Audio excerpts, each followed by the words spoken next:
Hey guys, it's Malonb or Malon from Facebook Malon Shop, and I'm here to do my number 45 Casa Crew video.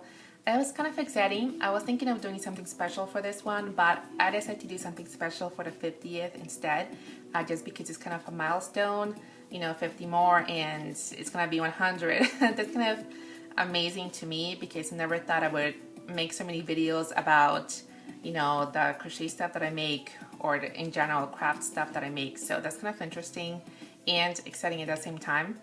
I don't know what kind of video it will be or what kind of special thing I plan to do, but I do have some time to think about it, so I'm sure you guys will will know eventually.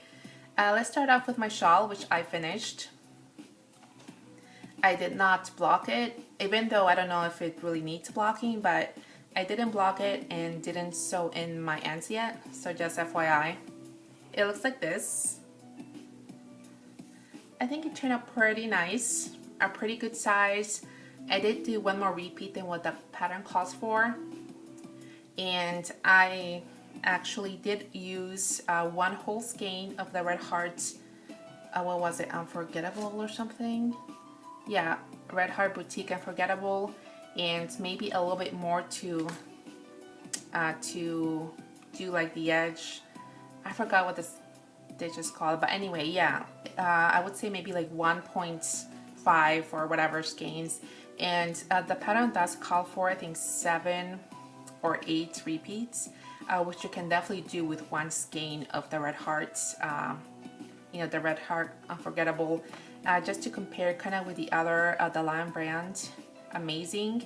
I had to use 2 skeins, at least 2 skeins. I forgot exactly if it was a little bit over 2, but you definitely need 2 skeins to finish the the pattern. So just FYI, and I probably will be doing a comparison video. Yeah, because the weights and stuff are a little bit different too. But anyway, that's for later. I did finish that, and it's kind of exciting since if you guys have seen my crafty goals for 2014, that definitely was one of my goals, to make one big project a month. For me this month, that was it, and since it's completed, that is kind of exciting for me. I do have a couple of other small projects to do.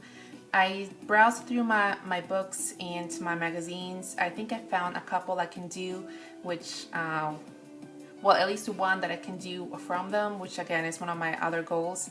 And as far as making 2 projects from or with stitches and stuff that I have not used yet, this doesn't really, well, this isn't a stitch per se, but it's just another technique I haven't tried yet. It unfortunately was a huge fail. I tried to make something with crochet thread, and this is a free pattern on Ravelry. I'll definitely post it below. I forgot what it's called exactly, but it's something like fan bookmark. It's looking like this so far, and I will not be finishing this. It was a huge fail for me. I do not like how it looks.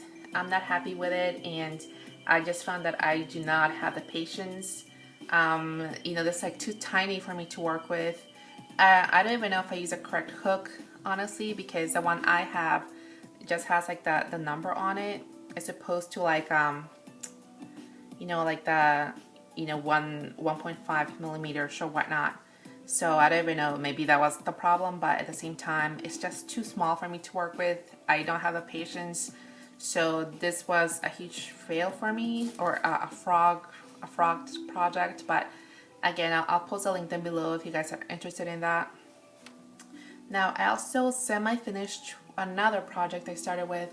I found this blog that had to do with making dryer balls to use in your dryer. Maybe that sounds kind of funny, but I don't know if it's a blog or just a website. It's called How to Make Wool Dryer Balls, and again, I will include that down below as well. It basically tells you about dryer balls in general, and what it is just as it sounds, is basically a ball of wool, and of course you would use wool that will felt.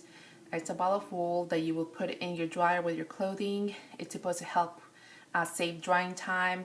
It's supposed to replace any fabric softener or dryer sheets, so you don't use chemicals, and it's supposed to cut down on the on the static, stuff like that, especially I guess if you have kids or want to go natural. It's a great way to to do that.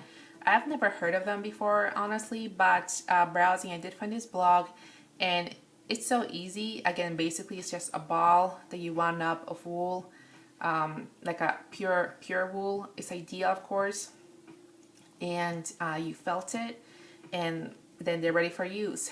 I have the balls. I actually made 6, and I only have 3 here, but I have 6, or I made 6, and I just have not felted them yet. I plan to do it this weekend. I'll probably just run it through the washer with my clothing a couple of times and see how, how that turns out. I am going to make a how-to video on it, and what I ended up doing is the core of each ball is just made of the natural color, and I just dyed like 5 different colors so I could use this as the top. I was kind of lazy of dyeing. I didn't want to dye, like the whole amount of wool I wanted here because it does take up a lot. 6 balls for me took up 3 skeins of, I don't have the details with me, but I'll post a link here, as well as I'll probably post the information here as well, just so you guys have an idea of how much it took me to make the balls with. And just keep in mind that whatever size you make them, once you defelt it, it will shrink. And you can make as many as you want, obviously, but anyway, I will be making a video on how I made mine, also with measurements and everything, and also including how I dyed the top colors and all that, which is kind of fun. And again, I was just lazy not to dye the whole amount of yarn here, just because it will have taken longer to dry. So yeah, that's just me. But I plan to have this finished by next month, or not next month, next week hopefully, and I can show you guys, and I can finally finish up the video with that. Now the last thing I am working on is a garland, and I had to look for that word. I couldn't think of it. A lot of what I basically found was that they also called this a bunting, or what was the other word? Or banner, but I don't know if those really fit. But anyway, this is a garland that I'm working on, and it's going to be piranha plant related. Again, it's another video game thing. If you guys are familiar with the Mario games, piranha plants are, or that is where they come from. What I'm using for the garland itself is an I-cord. I got one of those I-cord makers a long time ago and never really used it, so that's what I'm using for this. And I had to kind of redo this a few times just because I wanted to use Red Heart Super Saver, as I usually use for most of my projects, but it just wouldn't work on that. The yarn itself was a little too big, I think, and it kept getting caught. But this is Red Heart Soft. That worked pretty well, so I'm kind of excited about that. So I have this finished. I made it maybe a couple of inches longer than 6 feet, and I'm not completely done with it yet, obviously, but I do have all the piranha plant bases completed. I will be adding 5 to it. All I need is the white details on it, and I also need to finish making the little leaves. So I think that'll be pretty cute. I don't know if I'll be using it myself. I probably will just make one, see how it turns out. If I like it enough, I'll probably make a couple more for my shop.